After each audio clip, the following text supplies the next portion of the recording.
From the first glance, something impossible began, a love that would destroy a kingdom.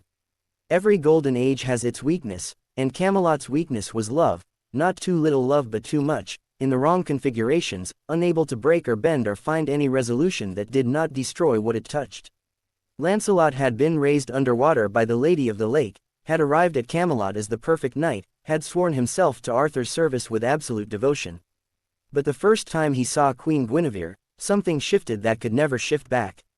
He loved her, she loved him, and between them stood only Arthur, friend to one, husband to the other, king to both, whose betrayal would break the world they had built together. The greatest knight, Lancelot arrived at Camelot from the underwater realm of the Lady of the Lake, educated in every art of chivalry, trained to be the perfect knight. He was stronger than anyone, more skilled with lance and sword, more courageous, more courteous, more devoted to the ideals the Round Table represented. Arthur immediately saw his value and made him one of his inner circle. The other knights recognized a standard they could aspire to but never match. Everything Lancelot did enhanced Camelot's glory. He fights for her, he wins for her, and all of Camelot watches what they pretend not to see. But perfection in arms did not mean perfection in heart. Lancelot found himself drawn to Guinevere with a force he could not control, her beauty, her wit, her loneliness as queen consort to a king whose attention was always elsewhere. She was Arthur's wife-in-law but increasingly Lancelot's in emotion, turning to the knight for the attention her husband could not provide. Neither meant for it to happen, neither could make it stop. For years they resisted consummation, expressing their love in courtly service rather than physical betrayal. Lancelot went on quests in Guinevere's name, she wore his favor at tournaments, they maintained the fiction that this was merely the idealized love that chivalry encouraged. But the line between courtly love and adultery grew thinner with each secret meeting, each stolen moment, each glance that lingered too long. Rumors began to spread through Camelot.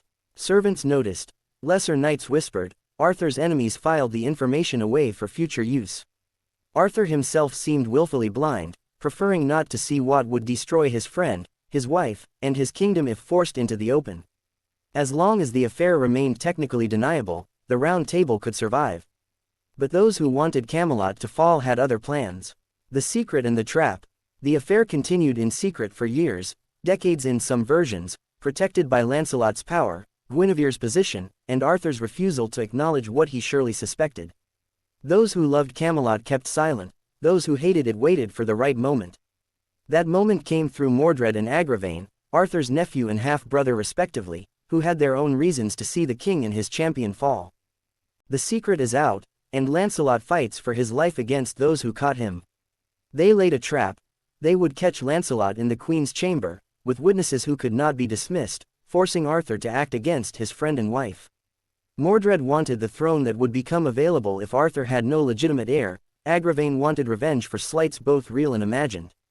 Together they recruited 12 other knights willing to testify, and they waited for the night when Lancelot visited Guinevere alone. The trap was sprung, but the trappers underestimated Lancelot's prowess. Unarmed and caught in the queen's bedroom, he killed the first knight to enter, took the dead man's sword, and fought his way through the others, killing Agravain and his allies, escaping into the night. But escape was not absolution. The affair was now public, undeniable, and Arthur was legally bound to condemn his wife to death for adultery. Guinevere was sentenced to burn at the stake. Arthur, bound by the laws he had created, had no choice but to enforce them, but he knew Lancelot would come to save her, and he positioned his forces accordingly. Lancelot came as expected, rescuing the queen in a battle that killed Gaheris and Gareth, brothers of Sir Gawain who had been Lancelot's closest friends. What began as adultery became open war. The war that ended everything. Gawain, whose brothers had died under Lancelot's sword, demanded war. Arthur, whose honor required him to pursue rebels, led his armies across the sea to Lancelot's lands in France. What should have been a decisive campaign became a prolonged siege, with neither side able to achieve victory because both were led by the greatest warriors of the age.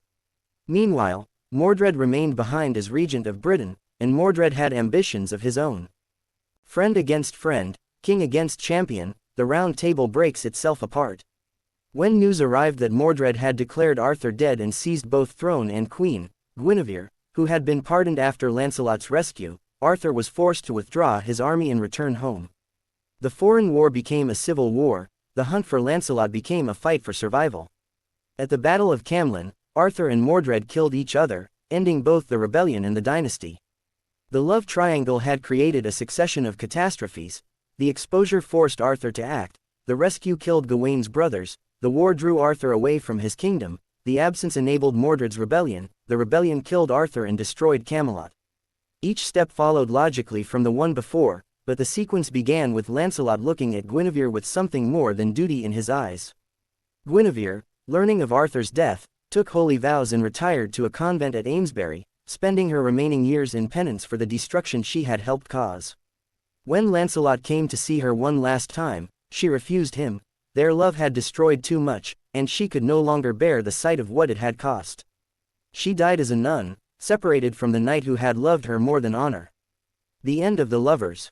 Lancelot, learning of Arthur's death at Camelot, returned to Britain with his army, but arrived too late to save anything. Camelot was destroyed, Arthur was dead. Some said the king had been taken to Avalon to heal, but most knew he would not return. Lancelot sought Guinevere at her convent, hoping to claim her now that no marriage bound her, hoping they could finally be together without betraying anyone. Their love destroyed a kingdom, now she chooses penance over any final embrace. Guinevere refused him utterly. She had come to believe that their love was cursed, or rather, that they had cursed it by choosing passion over duty, by building happiness on betrayal. Because of our love, she told him, my noble lord lies slain. She would spend her remaining years in prayer and penance. She begged him to do the same. They must not be together in life, so that perhaps they might be forgiven in death. Lancelot became a hermit, living with other penitent knights in a small chapel, praying for the souls of those whose deaths he had caused. The greatest warrior in the world put down his sword and picked up a prayer book, spending 6 years in contemplation before dying peacefully. In some versions, angels carried his soul to heaven, in others, he simply faded away, the light that had burned so brightly finally extinguished. Guinevere died before him, and Lancelot walked over 100 miles to bury her beside Arthur. In death she could rest beside her husband, the triangle finally resolved by mortality. Lancelot returned to his hermitage and died soon after, having outlived everyone he loved, having caused and survived the destruction of everything he valued. The legend ends with graves rather than glory, the price of love that could not find any honorable expression.